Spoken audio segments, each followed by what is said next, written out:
Le réalignement annoncé à Ouagadougou a résonné comme une déflagration, sèche et inattendue. Deux partenaires inattendus, Cuba et le Venezuela, annoncent l'envoi de spécialistes et de techniciens, tandis qu'Ibrahim Traoré revendique une souveraineté jugée, hier encore, improbable. Si cette option réussit, qui y gagnera vraiment et qui perdra l'ascendant bâti sur des accords de sécurité, des routines budgétaires et des réflexes diplomatiques hérités? Pour la première fois depuis longtemps, une fenêtre s'entr'ouvre. Tester un modèle d'alliance sans tutelle, où la preuve se mesure en heures de lumière et en patients mieux soignés. Cette étude s'engage à démêler la logique et les risques d'un pari hors gabarit en respectant une boussole simple. Effet et mesurable d'abord. Promesse centrale, fournir au lecteur une grille concise, évaluer utilité publique et coûté politique pour trier l'important du bruit. Le cœur du dossier s'articule autour de trois fils: l'argument de souveraineté, la mécanique des dépendances et l'épreuve de réalité sur le terrain sécuritaire. Pendant des décennies, des partenariats occidentaux ont couplé assistance et l'influence, orientant parfois budget, doctrine et priorité de réforme. L'ouverture vers la Havane et Caracas bouscule cette routine, mais expose Ouagadougou aux rétorsions financières, aux campagnes de réputation et aux malentendus protocolaires. Le gain attendu se lit dans deux secteurs tangibles: santé et énergie, là où pénurie et coupures sapent chaque semaine la confiance sociale. Un effet d'annonce ne suffira pas. La mesure sera le service rendu aux populations, pas le volume des communiqués officiels. Micro-hook, un indicateur surplombe tous les débats.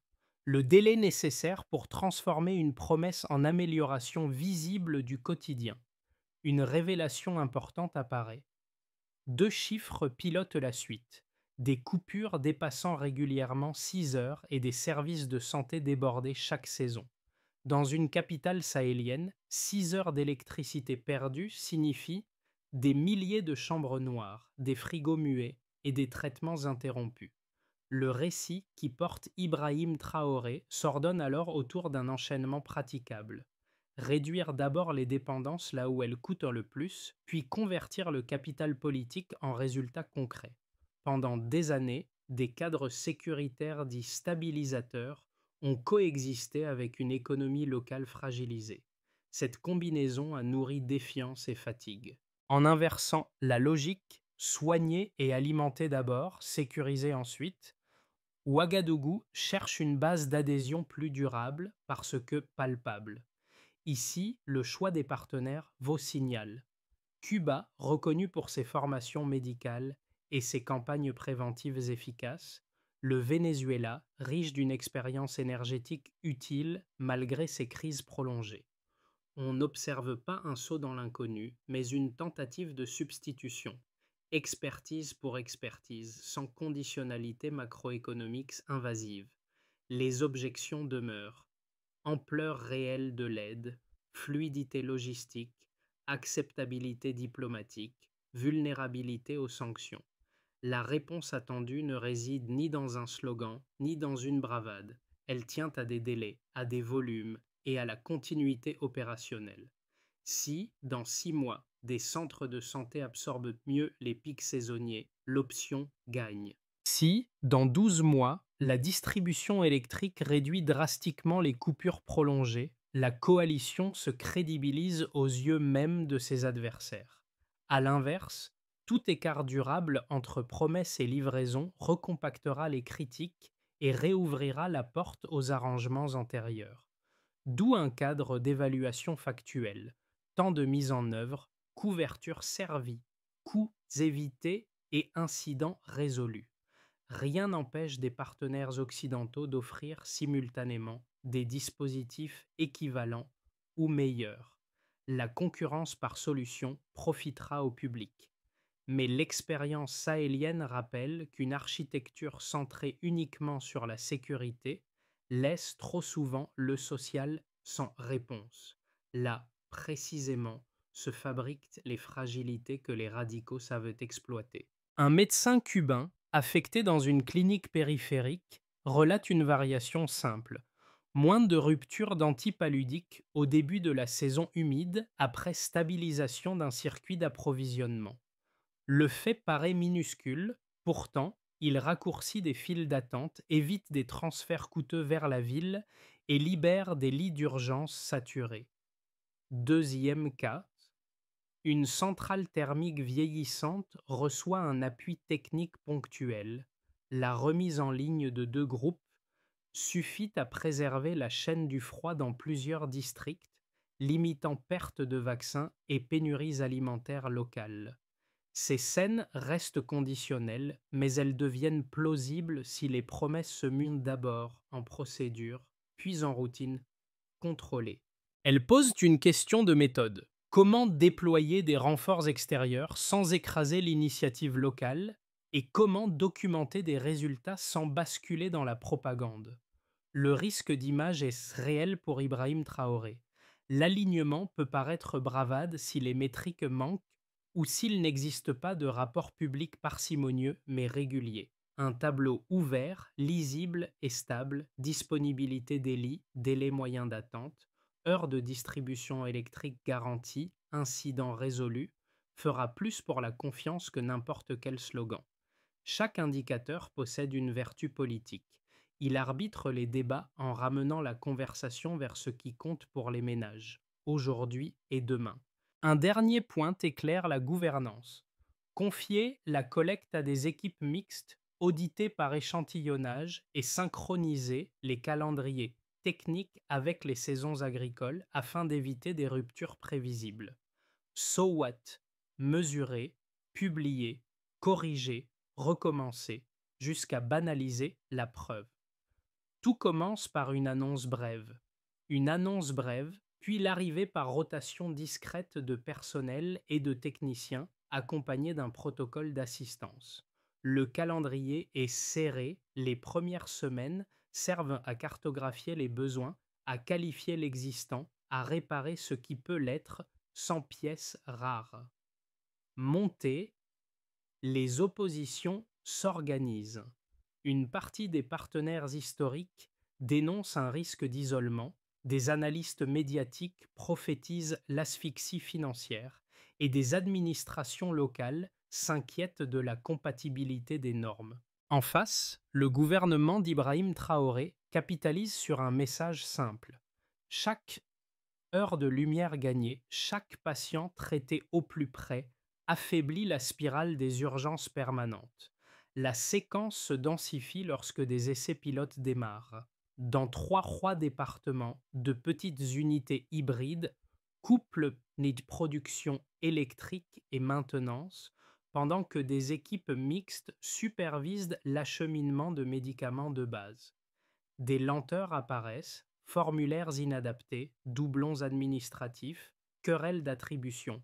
On tranche, on réécrit, on compresse. Point haut. Une panne majeure menace la crédibilité du plan. Une ligne tombe, plongeant un hôpital de district dans la pénombre. Des groupes électrogènes prennent le relais, mais le gasoil manque. Le protocole d'urgence déclenche un pont logistique et la remise sous tension survient avant l'aube. La presse titre sur la fragilité. Les autorités répondent par un bulletin technique et des audits express. La controverse prospère, car le symbole est puissant. La dépendance ne cède jamais sans heurte. Désescalade. L'incident devient un cas d'école. Les équipes reconfigurent les stocks tampons, revoient les itinéraires d'acheminement et publient un calendrier de maintenance préventive. Dans l'ombre, une négociation financière s'ouvre pour absorber des coûts imprévus. L'objectif est de protéger les dépenses sociales contre les à-coups. Des partenaires extérieurs testent le terrain diplomatique, alternant messages de prudence et offres conditionnelles. La scène suivante rétablit la cadence. Les pilotes livrent leur premier relevé. Le détail n'est pas spectaculaire, mais il tranche avec l'abstrait.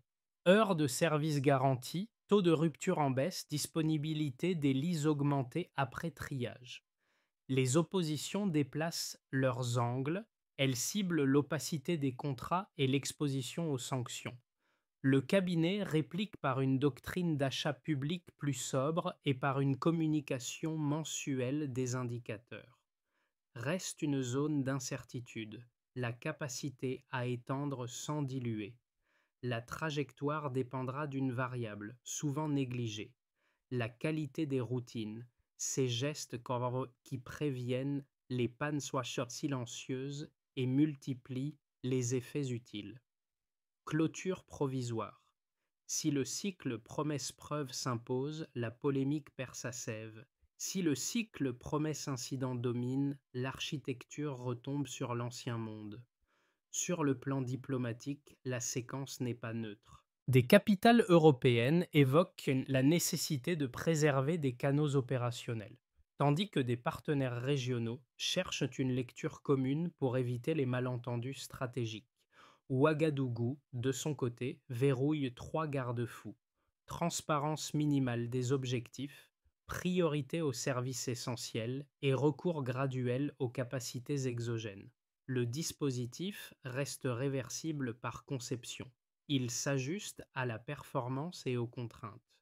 Cette granularité devient un atout. Elle permet d'apprendre vite, de retirer ce qui échoue et d'amplifier ce qui délivre sans dépendance captive. Au bout de la montée, l'épreuve demeure pratique. Maintenir le cap assez longtemps pour que le public perçoive puis défende les bénéfices, alors seulement le débat cesse d'être théorique et prend l'accent du quotidien. Le volet quantitatif du projet Traoré repose sur trois ensembles d'indicateurs: production électrique, couverture sanitaire et exposition financière. D'abord, l'énergie. Les relevés initiaux mentionnent une capacité disponible de 320 MWh pour une demande moyenne de 420 MWh.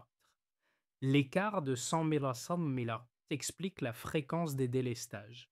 Les modules hybrides installés par les équipes cubaines visent un gain de 18% d'ici 9 mois.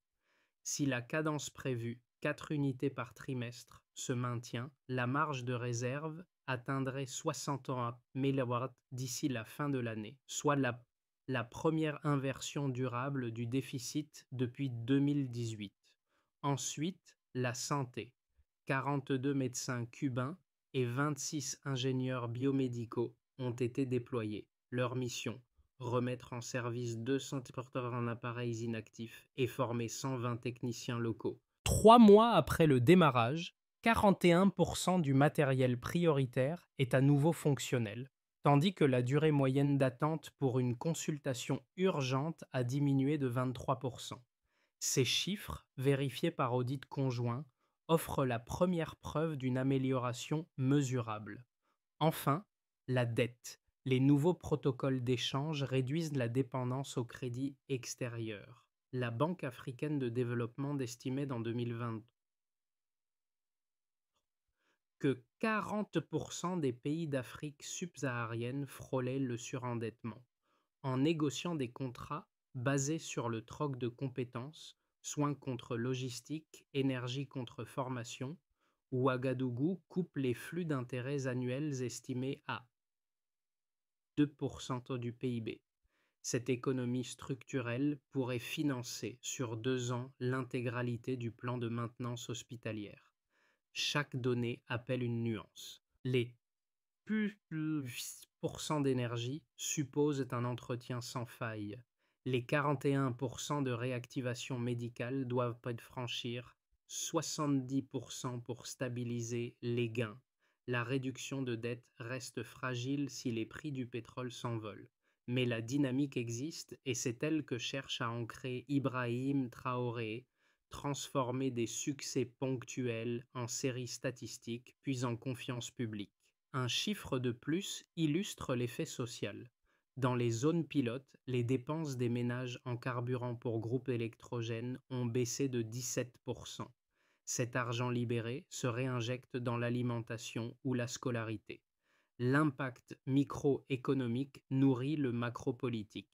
Plus les résultats touchent le foyer, Plus, la réforme résiste aux pressions extérieures. Le point de vigilance demeure la publication des données. Une courbe mensuelle, affichée sans explication, réveille la suspicion. Le cabinet prévoit donc un bulletin trimestriel commenté, accessible en ligne, qui détaille méthodes et marges d'erreur. Cette transparence économise des crises politiques. Enfin, l'analyse des flux régionaux montre une corrélation positive entre investissement infrastructure et stabilité locale. Autrement dit, chaque kilowatt rétabli réduit le coût sécuritaire à moyen terme. C'est dans ce rapport coût-bénéfice que se lie la logique de la doctrine Traoré. L'autonomie n'est pas un slogan, mais une équation d'efficacité. Les critiques avancent deux objections. Premièrement, une fragilité financière structurelle du Burkina Faso. Deuxièmement, le risque d'isolement diplomatique. La première thèse affirme que les subventions occidentales ont assuré la stabilité budgétaire et qu'un pivot vers des alliés sanctionnés affaiblira les recettes. La seconde prévoit une érosion des appuis au sein des organisations régionales. Pour y répondre, l'entourage d'Ibrahim Traoré mobilise des faits vérifiables. Les aides étrangères ont représenté 17% du budget en 2022 contre 25% en 2017. La tendance était déjà à la contraction. Autrement dit, le désengagement occidental a précédé le changement d'alliance. Sur le plan diplomatique, l'Union africaine et l'ECOWAS restent ouverts au dialogue, préférant observer les résultats plutôt que condamner le principe. La contre-thèse souligne que l'isolement le plus coûteux n'est pas géopolitique mais technologique. Perdre l'accès aux brevets, aux composants ou au financement d'infrastructures massives serait plus dommageable que de rompre un partenariat politique. C'est pourquoi le gouvernement multiplie les canaux de coopération sud-sud et cherche des accords de coproduction. La logique est pragmatique, diversifier sans fermer.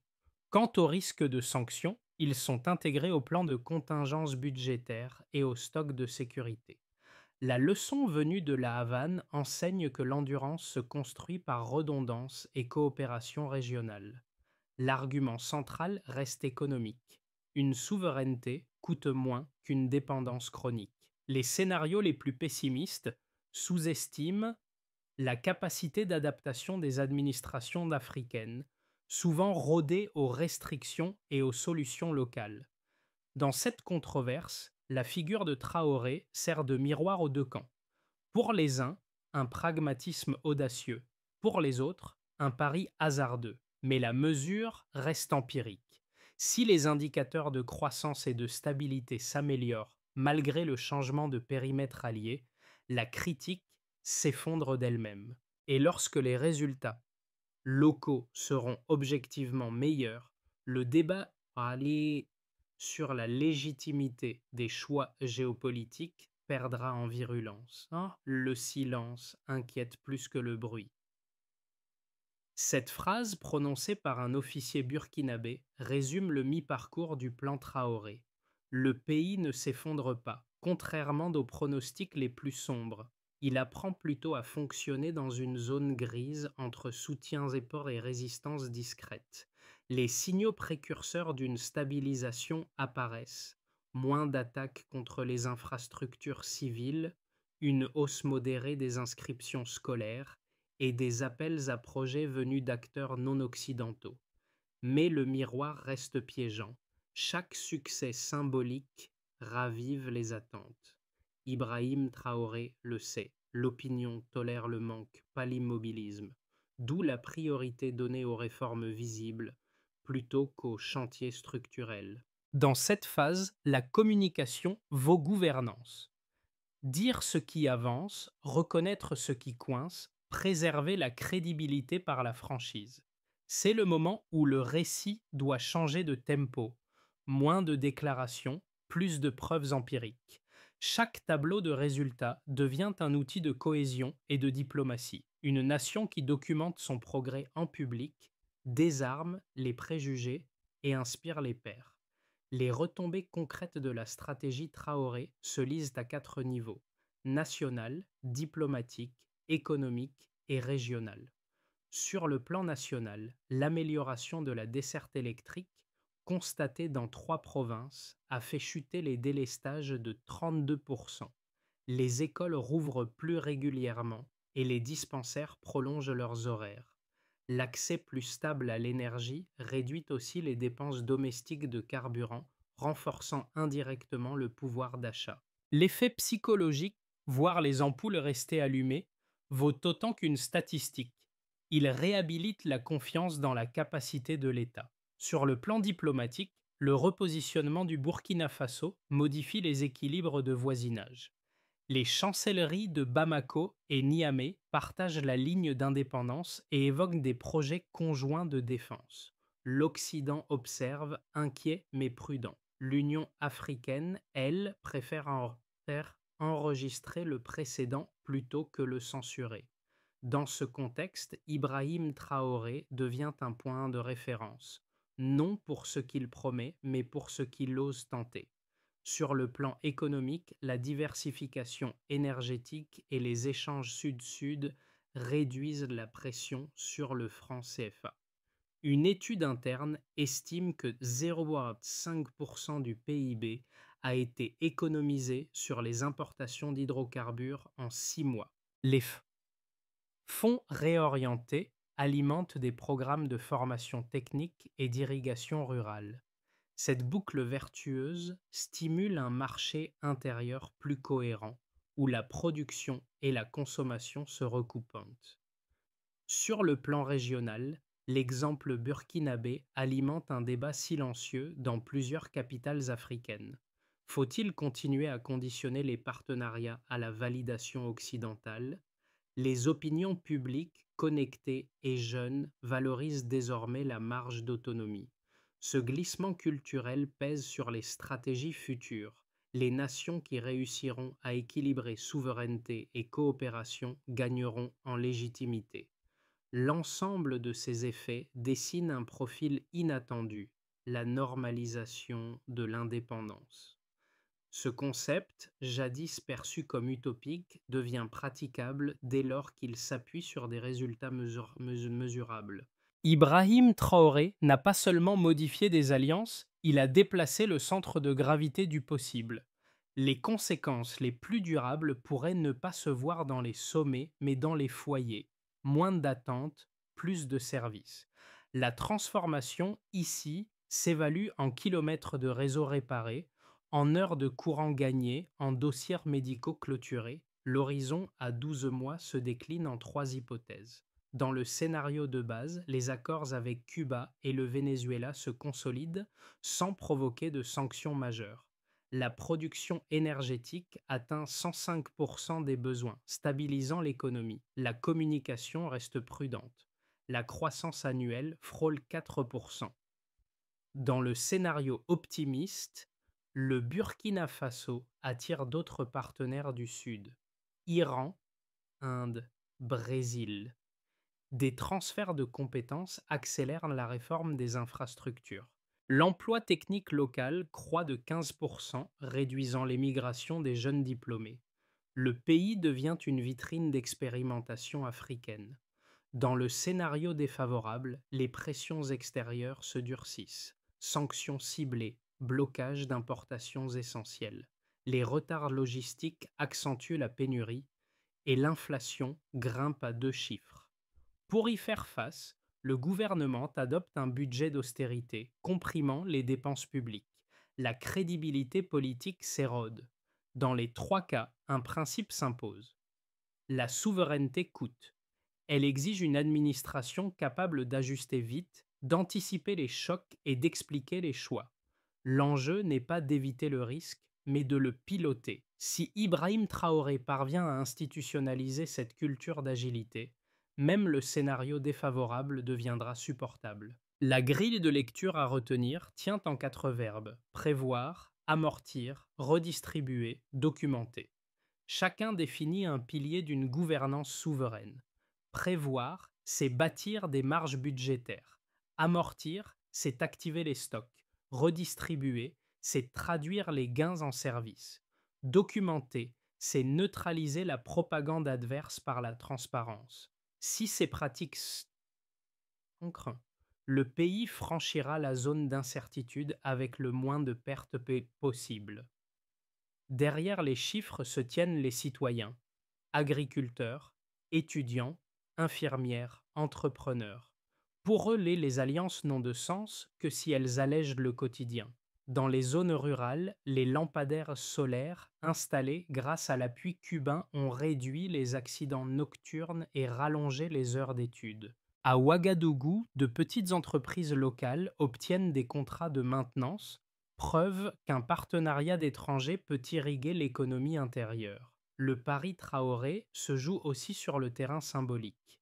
Voir des médecins étrangers travailler côte à côte avec des praticiens burkinabés sans hiérarchie visible, c'est redonner au mot coopération sa dignité. Ce modèle inspire une génération qui aspire moins à émigrer qu'à participer.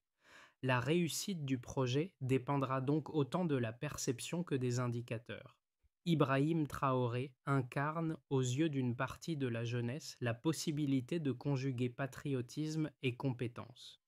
La confiance, ici, devient ressource stratégique. Elle ne se décrète pas, elle se prouve. Chacun des résultats concrets évoqués jusqu'ici contribue à la tisser. L'implication citoyenne prolonge l'action politique, elle la rend vivante. La feuille de route se structure en 5 étapes. Première étape, consolider la maintenance énergétique en formant des équipes régionales autonomes. Deuxième étape, publier trimestriellement les données de performance. Troisième étape, créer un fonds de stabilisation pour absorber les chocs extérieurs. Quatrième étape, encourager la production locale d'équipements médicaux. Cinquième étape, développer des partenariats éducatifs sud-sud pour pérenniser la compétence. Chaque action vise un résultat mesurable. Disponibilité, transparence, résilience, autonomie, transmission. Le schéma se lit comme un entonnoir. Partir de la technique, descendre vers la société. Cette logique ancre la durabilité. Si ces étapes avancent selon le calendrier, le pays pourra présenter un premier rapport d'impact avant la fin du cycle budgétaire. Ibrahim Traoré y voit l'occasion de prouver que la souveraineté peut se mesurer, se comptabiliser, se planifier. L'enjeu n'est pas d'affirmer, mais d'établir. Revenons à la scène initiale, la nuit où la lumière a tenu. Ce simple fait, presque banal, est devenu symbole d'une promesse tenue. Dans le regard d'un technicien qui redémarre une ligne ou d'une infirmière qui referme un dossier se lit d'une dignité retrouvée. Ibrahim Traoré, loin des tribunes, s'inscrit ici, non dans le verbe, mais dans le geste répété. Le Burkina Faso, fragile mais debout, renoue avec une idée ancienne, celle que l'indépendance n'est pas un État mais un effort collectif. Le courant qui circule désormais alimente plus qu'un réseau, il recharge la confiance. Ce récit n'est pas clos. L'histoire burkinabé s'écrit encore, jour après jour, par les décisions concrètes qui consolident une autonomie sans arrogance. Le défi dépasse un seul homme. Il engage toute une génération à choisir entre dépendre et construire. Le message adressé au reste du continent tient en une phrase. L'Afrique ne manque pas de ressources, mais de latitude pour les utiliser. Chaque alliance équitable, chaque initiative transparente ajoute un fragment de souveraineté réelle. Que le débat demeure ouvert, exigeant, respectueux, c'est ainsi que mûrit la liberté.